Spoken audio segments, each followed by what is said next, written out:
Hi friends, ఈరోజు మానవ శరీరంలో మొత్తం ఎముకలు ఎన్ని ఉన్నాయి అనే విషయం గురించి చర్చించుకుందాం. మానవ శరీరంలో మొత్తం ఎముకలు 206.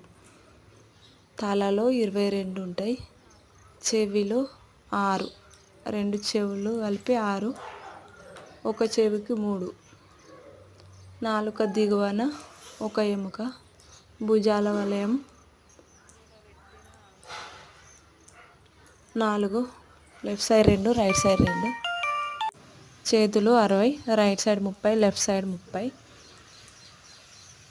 పక్కటెముకలు 24, రైట్ సైడ్ 12, లెఫ్ట్ సైడ్ 12, వెన్నుముక 26, చిన్నపిల్లల్లో 30 ఉంటాయట, రొమ్ము ఎముక 1, కటివలయం 2, కాళ్ళు 60, రైట్ సైడ్ 30, లెఫ్ట్ సైడ్ 30, మొత్తం 206 ఎముకలు ఉంటాయి మానవ శరీరంలో. ఒక కాళ్ళు చేతులకు మాత్రం ఎక్కువ ఎముకలు ఉంటాయి. Thank you friends.